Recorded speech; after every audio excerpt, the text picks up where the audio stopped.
Hey, bro, you and Jake go back bad. and forth, no? Yeah, a little bit, man. Jake got upset when they asked me about Woodley, you know. Woodley's my brother, man. Of course I'm gonna fucking go for my boy Woodley all the time. And since then, he's, you know, we've had our back and forths and stuff, but I'll take care of him, don't worry. Because I saw you guys were you were like teaching him the knee or the punch or something. Yeah. I was like, oh, it's cool. And then then he got upset, and it's hard for me to keep track of Jake's beefs. Yeah, I could imagine. Yeah, freaking, you know, they asked me in an interview who I thought would win. I was like, my boy Woodley, you know, he's going to win him by knockout. Was I wrong? Whatever, bro. Yeah, but that spawned like a ton of shit talking. Yeah. You know, especially from Jake's side. Do you ever, is there any world, planet, continent where you ever see a Masvidal Jake Paul fight happening? Man, I love money. I stated that earlier in you guys' show. If it made me money, like a ton of it, why the fuck not, you know? And no matter what, I feel like the chips are stacked on my side, right? Because he just got into this like combat, however long he's been doing it, 5-6 years. I've been doing this since a kid. So even though it's not what I have my fucking PhD in, it's still a form of combat that I have way more time than him doing and way more endurance. So of course I feel like, man, the chips are on my side, big money, and I would bet on myself that I win that fight, you know. But I think that Tyron kind of had that same thought process. You know what I'm saying? So it's like, definitely. What do you like?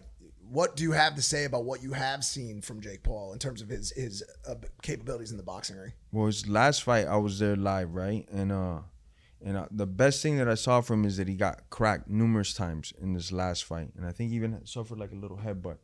And I saw his face in that run round where he was like, oh shit, it's a fucking real fight. Like, he was like that. And the next round, he was still kind of like fucking in down belief. But then eventually, he came back and he started fighting harder and better. So that's the best thing I've seen about him so far, is that he actually had real adversity. Woodley caught him like maybe, I don't know what round it was, his second, third, or maybe like the third round. Woodley caught him like 2 good shots, man.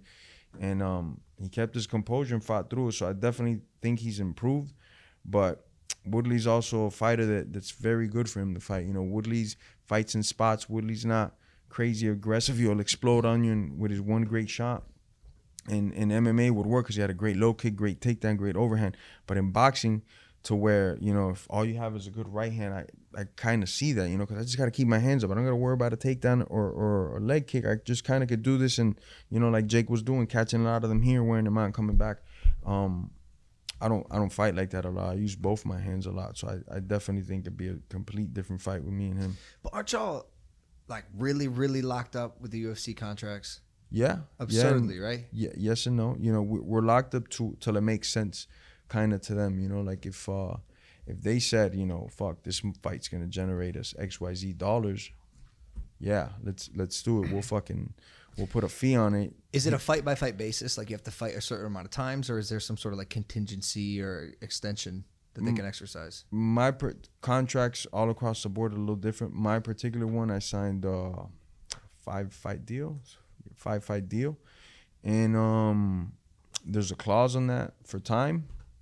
And if I was to like deny fights for a certain amount of time, then it could get extended. Okay. But, you know, if I fought out these, like, I'll tell you something. If I fought out these, like, it's fine for 5. Like, once I would get to like 4 fights before I become a free agent, they will throw a lot of money in my face before I hit the free agency market. Right.